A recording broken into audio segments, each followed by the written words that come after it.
Good afternoon friends. आज हम लोग DAV maths class 8 chapter number 11 HOTS का क्वेश्चन करेंगे। ठीक है, इसमें हॉट्स में फर्स्ट क्वेश्चन है prove that interior angle of a regular pentagon is 3 times the exterior angle of a regular decagon. एक रेगुलर पेंटागोन है, पेंटागोन मतलब जिसका साइड 500 और डेकागोन जिसका साइड, ऐसा पॉलीगोन जिसका साइड कितने हो 10 हो। तो उसमें दिखाना है जो पेंटागोन का इंटीरियर एंगल है वो 3 टाइम्स है exterior angle of a regular decagon. तो हम लोग पहले इसको प्रूफ करने के लिए एक साइड हम लोग पेंटागोन को ले लिए हैं, एक तरफ हम लोग डेकागोन को ले लिए हैं। तो यहाँ लिखते हैं नंबर ऑफ साइड्स कितना होगा, इसमें नंबर ऑफ साइड्स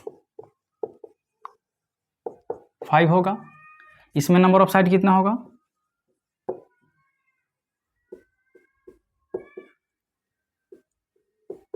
10 होगा। और रेगुलर है इट मीन्स सब साइड्स इक्वल होंगे, दोनों में रेगुलर लिखा हुआ है, इसमें पेंटागोन में भी सब साइड इक्वल है और डेकागोन में भी सब साइड इक्वल है। तो इंटीरियर एंगल ऑफ पेंटागोन कैसे निकलता है, क्योंकि पेंटागोन में इंटीरियर बोला गया है। तो interior angle of pentagon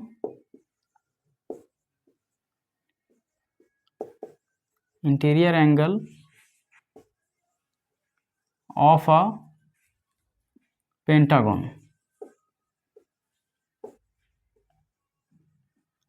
is equal to, formula था n माइनस में 2 इंटू में 180। ठीक है, तो यहाँ पे हमारा n कितना है 5 है, 5 माइनस में 2 इंटू 180, इसको सॉल्व करेंगे तो ये 3 बचेगा, ये 180, इसको सॉल्व किए तो हमारा कितना आ गया 540। ठीक है, ये interior angle, all interior angle निकला है ये हमारा, ऑल इंटीरियर एंगल, ऑल लगा देते हैं यहाँ पे, ऑल इंटीरियर एंगल। ठीक है, sum of all interior angle. इस तरह से डेकागोन में देखें तो डेकागोन में हमारा बोला गया एक्सटीरियर एंगल, तो एक्सटीरियर एंगल कितना होता है sum of all interior angle, sorry exterior इसमें बोला गया है।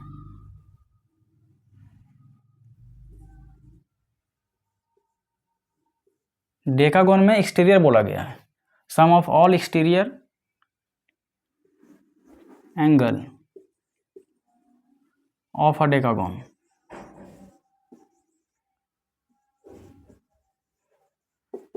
तो कोई सा भी पॉलीगोन हो उसमें एक्सटीरियर एंगल का सम कितना होता है 360 होता है। अब देखिए ये तो सम ऑफ ऑल इंटीरियर एंगल निकला हुआ है, हम लोग ईच एंगल निकाल लेते हैं, सम ईच एक्सटीरियर एंगल।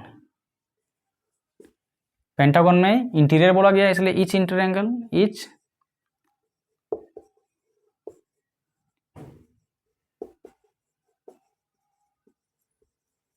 ये पेंटागोन के सारे साइड्स सारे एंगल का सम है, तो वो सिर्फ एक एंगल चाहिए, तो पेंटागोन में 5 साइड्स हैं, 5 से इसको डिवाइड कर देंगे, 540/5, ये 1 बार में आएगा, फिर ये 0 8, ये 108 डिग्री आ गया एक इंटीरियर एंगल का एंगल। इसमें हम लोग ईच एक्सटीरियर एंगल निकालें, ईच एक्सटीरियर एंगल,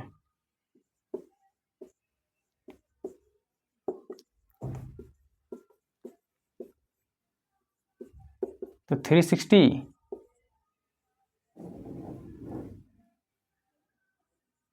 और इसमें 10 साइड्स है तो 10 से डिवाइड कर देंगे, तो यहाँ पे ईच एक्सटीरियर एंगल कितना निकल गया 36। ठीक है, पेंटागोन में इंटीरियर बोला गया था इसलिए हम लोग इंटीरियर का फॉर्मूला यूज़ किए हैं, उसमें डेकागोन में हम लोग एक्सटीरियर बोला गया है इसलिए हम लोग एक्सटीरियर का फॉर्मूला यूज़ किए हैं। तो इसमें एक एक्सटीरियर एंगल कितना निकल गया 36, इसमें बोला क्या गया 3 टाइम्स ऑफ एक्सटीरियर एंगल। ठीक है, एक्सटीरियर एंगल का 3 टाइम्स, तो therefore 3 times of exterior angle, 3 times each exterior angle, each exterior angle, each exterior angle of a decagon इसको कितना हो जाएगा, तो 3 इंटू 36 दिस इक्वल्स टू 108। ठीक है, डिग्री। ये 3 टाइम्स बोला गया था, हम लोग 3 से मल्टीप्लाई कर दिए इसको 36 को, तो ये भी 108 आ गया।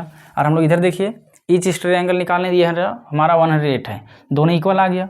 हेंस देयरफॉर हम लिख सकते हैं कि interior angle of a regular pentagon, therefore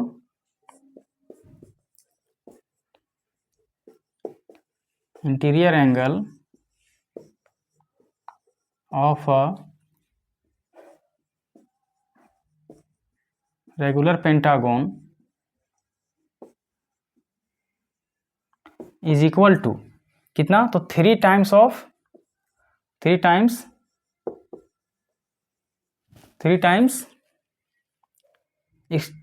exterior angle of a regular decagon.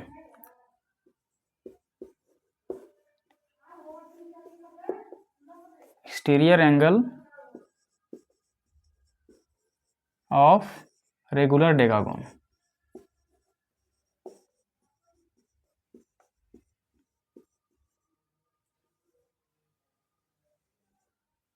Decagon ये हमारा प्रूव्ड हो गया। ठीक है, फर्स्ट क्वेश्चन हम लोग प्रूफ कर दिए हैं।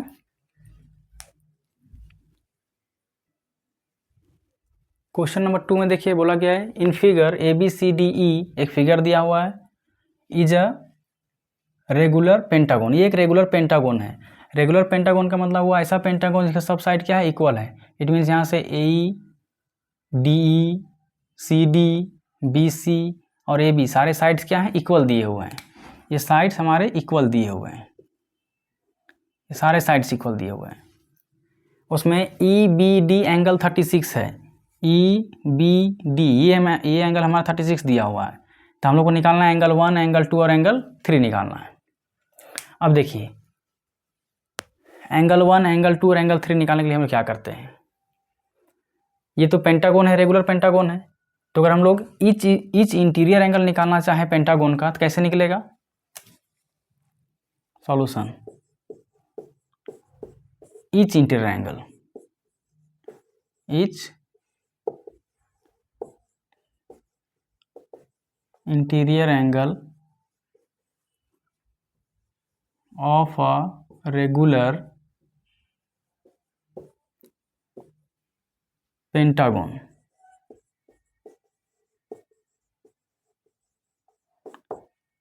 कितना होता है, n-2 इंटू 180।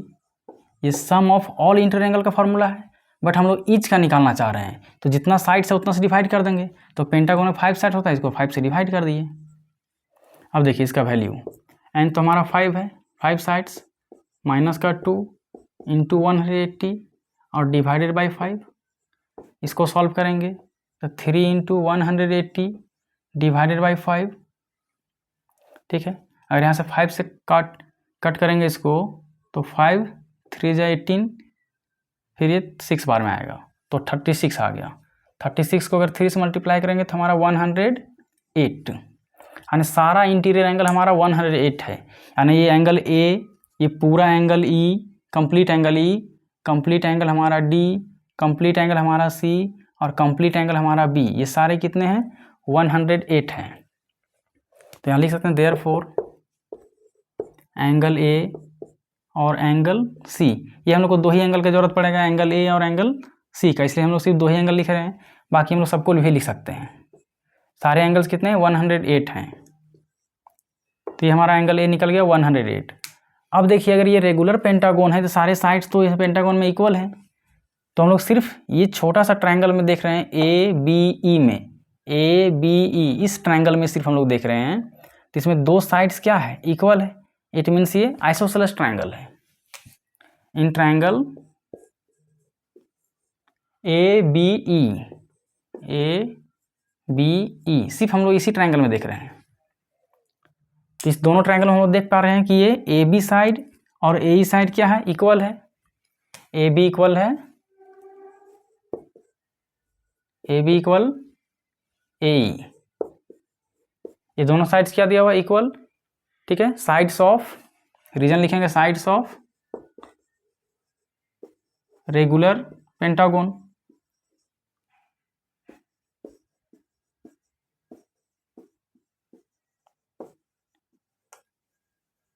रेगुलर पेंटागोन का साइड इसलिए इक्वल होगा। और ये जो साइड है इस आइसोसेलेस ट्रायंगल का भी एक पार्ट है ए बी और ए ये एक आइसोसेलेस ट्रायंगल है। तो आइसोसेलेस ट्रायंगल हम जानते हैं अगर दो साइड्स इक्वल है तो इसके अपोजिट एंगल भी क्या होते हैं, इक्वल होते हैं। इट मीन्स इस साइड के अपोजिट एंगल 4 बन रहा है और इस साइड के अपोजिट एंगल 2 बन रहा है। तो एंगल 4 और एंगल 2 क्या होगा, इक्वल होगा, which implies angle 2 equal to angle 4। Reason लिखेंगे, angle opposite to equal sides are equal. Angle opposite to equal side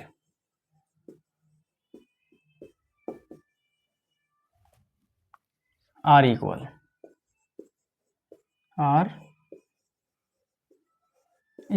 ठीक है। तो हमारा एंगल 2 और एंगल 4 क्या है, इक्वल है। अब देखिए इसके बाद हम लोग यहाँ लिखने आ रहे हैं एंगल सम प्रॉपर्टी से इसी ट्रायंगल में एंगल 1 प्लस एंगल 2 प्लस हमारा एंगल 4 इक्वल टू होगा 180 डिग्री, क्योंकि ये ट्रायंगल में तीनों एंगल का सम है। Angle sum property of triangle, angle sum property of triangle, short में ट्रायंगल का हम लोग साइन ले लिए हैं। अब देखिए एंगल 1 हमारा पहले हम लोग फाइंड कर चुके हैं, एंगल ए ही हमारा एंगल 1 है, जो हमारा एंगल ए है वही हमारा एंगल 1 है।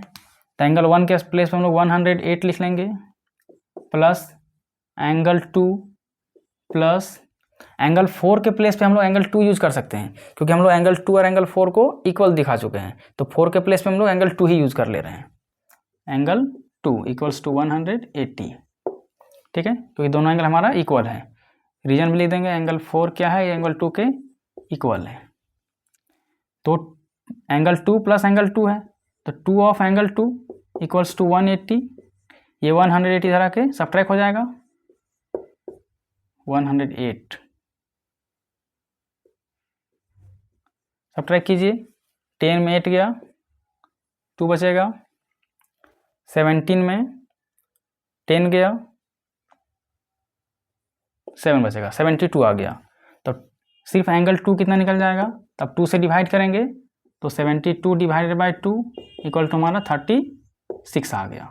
तो एक एंगल हम लोग निकाल चुके हैं, एंगल 2 36 आ गया, ठीक है। अब हम लोग बाकी हम लोग इस पार्ट को इरेज करते हैं।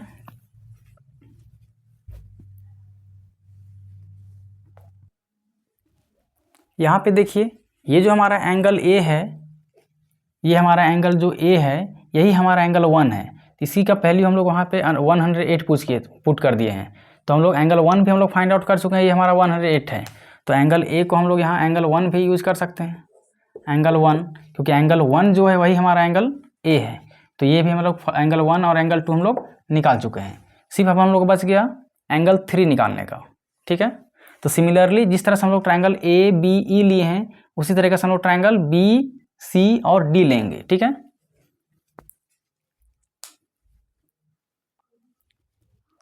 देखिए एंगल 3 निकालने के लिए हम लोग इस ट्रायंगल का यूज कर रहे हैं। Similarly in triangle B C D में इस एंगल को हम लोग एंगल 5 सपोज कर ले रहे हैं, ठीक है। इसमें भी देखिए ये जो बी सी साइड है ये सी डी साइड के इक्वल है, क्योंकि ये साइड्स ऑफ रेगुलर पेंटागन है। लिखेंगे सिंस बी सी इक्वल है सी डी का, sides of regular pentagon,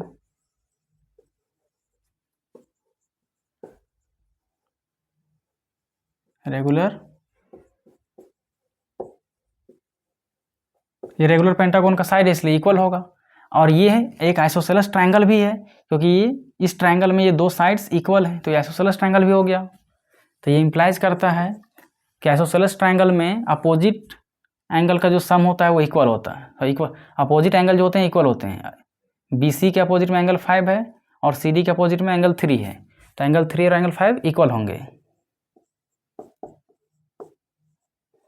angle opposite to equal sides, angle opposite to equal sides are equal. ठीक है, angle opposite to equal sides are equal. ठीक है, अब इस ट्रायंगल में एंगल सम प्रॉपर्टी का यूज करते हैं हम लोग। Since angle 3 plus angle 5 plus angle C equals to 180, angle sum property, angle sum property of triangle, angle sum property of triangle का यूज कर रहे हैं हम लोग। और एंगल 3 और एंगल 5 इक्वल ही है, तो 5 के प्लेस पे हम लोग 3 भी लिख सकते हैं। तो इसको एंगल 3 रहने दिए, एंगल 5 को हम लोग एंगल 3 ही लिख लेंगे, और एंगल सी हम लोग निकाल चुके हैं पहले से ही। ठीक है, एंगल 1, एंगल ए और एंगल सी हमारा 108 आ गया है। ठीक है, पीछे हम लोग फाइंड आउट कर चुके हैं, 108 है इक्वल्स टू 180। तो ये हमारा कितना होगा, 2 ऑफ एंगल 3 इक्वल्स टू 180। ये इक्वल के इधर आएगा तो माइनस में आ जाएगा, सब्ट्रैक्ट करेंगे तो कितना आ जाएगा, 10 में 8 गया 2, 17 में 10 गया 7, 72। इसलिए हमारा एंगल 3 कितना हो जाएगा, 72 डिवाइडेड बाई 2, यानी ये भी हमारा 36। सिमिलरली जैसे हमारा एंगल 2 आया था 36, वैसे हमारा एंगल 3 भी कितना आ गया, 36। ठीक है, इस प्रकार हम लोग देख पा रहे हैं कि हमारा जो एंगल 1 है वही हमारा एंगल ए था, तो ये हमारा 108 आया था, 108। एंगल 2 कितना आया है, 36, और एंगल 3 भी कितना आ गया, 36। यही 2 क्वेश्चन था हॉट्स में जो हम लोग कंप्लीट कर चुके हैं। अगर वीडियो आप लोगों को पसंद आए तो हमारे चैनल को सब्सक्राइब करें और दोस्तों के साथ शेयर करें। Thank you.